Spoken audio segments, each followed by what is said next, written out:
United States President Donald Trump has threatened military action in Nigeria over claims of Christian killings. In a social media post, Trump says the U.S. will immediately cut off all assistance to the African country if the killings are not stemmed. The social media post comes a day after Trump announced that Nigeria will be added to a list of countries of particular concern set up to monitor religious persecution around the world. The Nigerian government has vowed to keep fighting the violent extremism, and it says it hopes Washington will remain a close ally. Let's speak now to Newsroom Africa's international correspondent, Simon Marks, live for us in the US this evening. Simon, good evening to you, our time. President Trump is threatening to get into Nigeria, guns blazing, quote unquote, there. Firstly, we know Nigeria has been struggling with Islamist extremism. Boko Haram is one group that has become very notorious over the years. But what kind of detail did President Trump put forward, and also why now? The timing of all of this? Well, it's a very interesting question, Golly. I mean, in terms of the detail, if you were a core supporter of President Trump's Make America Great Again movement and you suddenly read this posting on his social media account yesterday, you would have been left scratching your head, because let's be honest, nationally here in the United States, there is very little coverage of what is taking place in Nigeria. However, it is absolutely evident that there are concerned Christian American, particularly evangelical Christian communities here in the United States that have been surfacing this issue. And this social media posting from President Trump follows intervention by one of his top allies on Capitol Hill, Republican Senator Ted Cruz, who has accused the Nigerian authorities of turning a blind eye to what he calls a massacre of Christians in the country. And Donald Trump, in this social media post, absolutely embraced that very binary understanding of what is taking place in Nigeria. He described Nigeria, the president, as a now disgraced country, said that if the government there continues to allow the killing of Christians, the USA will immediately cut all aid and assistance to Nigeria. He vowed to wipe out completely the Islamic terrorists who are committing these horrible atrocities, and said that he has instructed what he now calls the Department of War, the old Department of Defense here, to prepare for possible action. He said that if military action begins, it will be fast, vicious and sweet.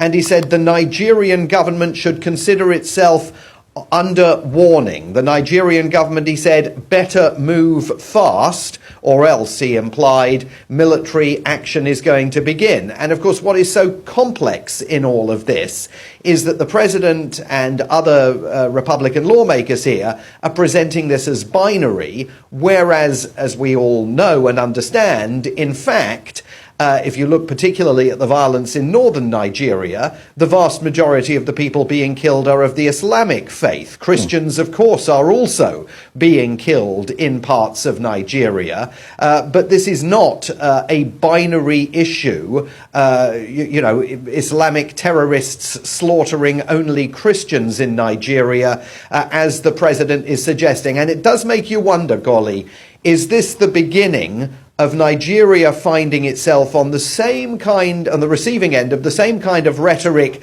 that South Africa has found itself on the end of throughout this year? You know, with the President of the United States making foreign policy decisions on the basis of a lack of nuanced understanding of what is actually taking place in the country.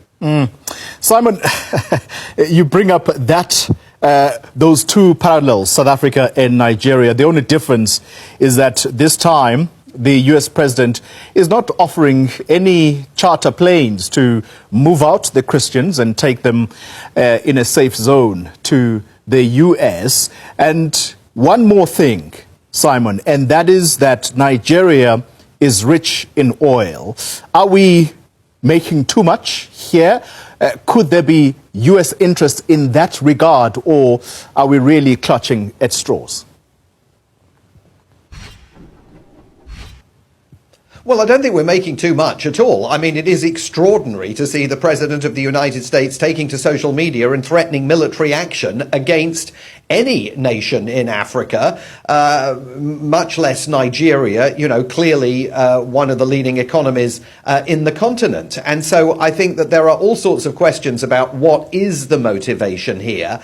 With regard to the refugee issue, we only learnt last week in a filing that was lodged on the US government's Federal Register that President Trump is indeed going to restrict the number of refugees that are allowed to enter the United States to a maximum of 7,500 per year. That's down from 125,000 during the last year of Joe Biden's presidency, and it's even lower than the number of refugees that Donald Trump allowed to enter the United States when he was president and the COVID-19 lockdowns were in place.